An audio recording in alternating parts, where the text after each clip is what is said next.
So I've been creating vlogs on this channel for over 2 years now, and it's one of my favorite things to do here on YouTube. But the problem is that I don't have the most exciting life. I live in the middle of nowhere, I don't have wild friend groups, and I can't afford to take trips once every month on fancy holidays so I can film palm trees and beaches. But somehow I managed to make decent vlogs, I'd say. So in this video, I want to kind of share with you how I create my vlogs even when my life is boring. And at the end, I'm also going to share with you the cameras that I'm using to be able to create my vlogs. So the first thing that you need to understand about vlogging is that there isn't a right or wrong way to vlog. Vlogging is literally you taking your viewers on your day-to-day adventure. And this literally could be anything. Even simple things like just taking your dog for a walk, if you have one, or just grabbing some food or going to the gym. Whatever you get up to during the day, you can make a decent story out of it. And even if you don't want to get out of the house for whatever reason, you can still make decent content. Maybe film things like trying to get out of bed in the morning,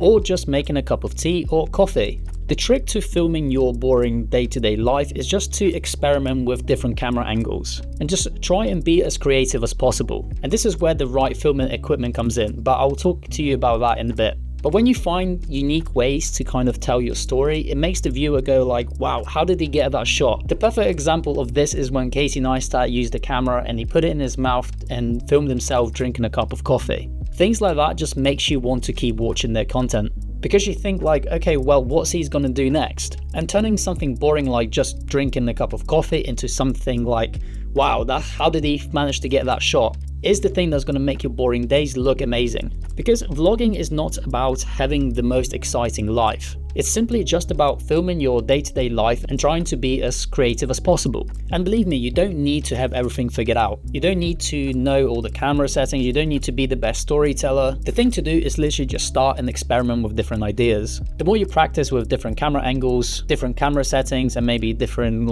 kind of editing style, the more you'll figure out how to make your boring days look exciting. And let's say you've run out of ideas. You literally have no idea what you want to create. Then my advice for that would be to just go and watch your favorite creators and see the way they kind of film their content. And don't be afraid to kind of copy some of their styles. Because as a creator, I understand how difficult it can be to kind of come up with new ideas and come up with your own unique way of filming things. It can be a little bit frustrating sometimes, but there's nothing wrong with watching other people's vlogs and kind of taking their idea and making your own version out of it. You don't necessarily have to copy everything word for word or get the exact same camera angle as them. You can always just add your own little twist to it. Majority of my vlogs have actually came from watching my favorite creators and just implementing their kind of style and their way of filming into mine, and then giving my own kind of twist to it. I came here and I honestly did not expect it to be this good. The sun setting over there looks absolutely insane. It's a good vlog.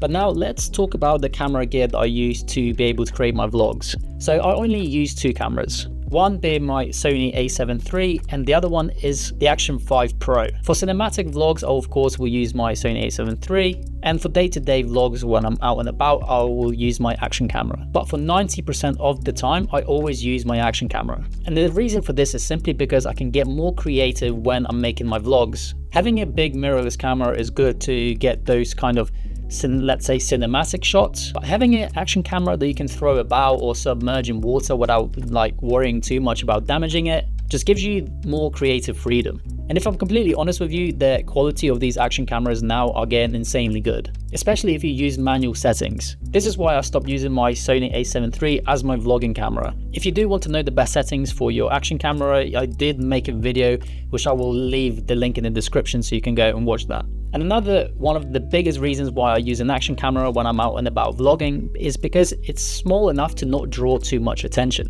When you're using the Sony a7 III, you will get people just staring at you, because obviously it's not normal somebody's just carrying such a big camera. But with a action camera, you're more discreet. And not only that, you don't have to worry too much about the settings. Like for example, if I'm vlogging with my Sony a7 III, I don't have to worry, have I switched on the autofocus, or is the autofocus even on me? I don't have to think about the ISO settings and the exposure settings. But with an action camera, you don't have that kind of worry. Those kind of cameras are amazing for just run and gun vlogs. And with the DJI Action 5 Pro, you can obviously connect your DJI Wireless Mic 2 to get best sounding audio. So you literally have a little cinema camera in your pocket with decent audio. But that is about it. This is how I kind of vlog my day-to-day boring life. Be as creative as you can with your shots. You don't need any fancy gear. You just need to start and make your day-to-day life look amazing. Thank you so much for watching, and as always, I will see you lot in the next one. Cheerio.